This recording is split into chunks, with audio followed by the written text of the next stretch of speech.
Ons gesels vandag met die besturende direkteur van die maatskappy Intelligrow, Aye Griesel. Aye, wat is jou siening oor die mense in Suid-Afrika se landbou? Watter spesifieke kundigheid en vaardighede is nodig om suksesvol in die moderne landboubedryf te wees? En hoe verander dit die persepsie dat landbou nie 'n professie is nie? So dis omtrent 'n mond vol, maar die aard van die saak is dit wonderlik om met mense saam te werk in landbou. Dis gewoonlik mense wat naby aan die natuur leef, maar daar is ook baie uiteenlopende rolle wat nie net op die plaas is nie, maar ook in die waardeketting versteek is in landbou. Ek dink sommer vinnig aan rolle binne tegnologie, logistiek, menslike hulpbronne en selfs finansies waarin mense hulle self kan kom uitleef in die landbou. Ons moet jong mense motiveer om in landbourigtings te gaan studeer om sodoende die talentpool uit te brei. Ons staan ook nie 'n tree terug in die globale omgewing nie, inteendeel ons word as toonaangewend gesien in die wêreldkonteks. Jy is al meer as 20 jaar deel van die landbou-industrie. In jou mening, wat is die grootste tendens wat onder die mensekomponent gebeur het of aan die gebeur is? Definitief as jy die vraag vra, kom die behoefte aan tegniese en data-gedrewe beroepe dadelik by my op.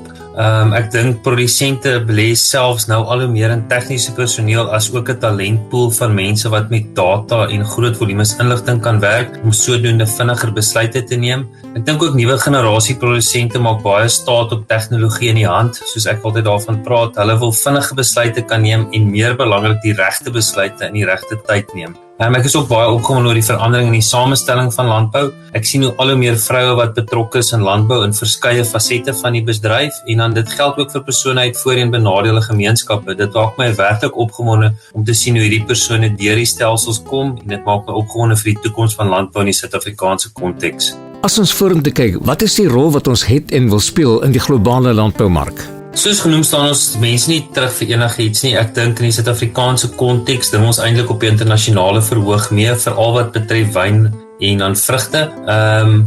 Ek dink dit beteken dat elke produsent wat hier werk in die Suid-Afrikaanse konteks, nie net in terme van sy eie plaas moet dink nie, maar ook in terme van 'n internasionale mark.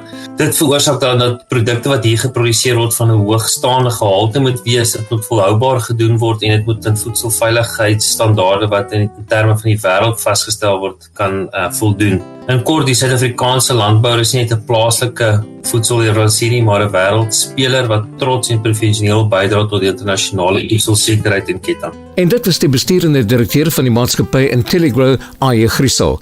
Dankie dat jy vandag by ons ingeskakel het.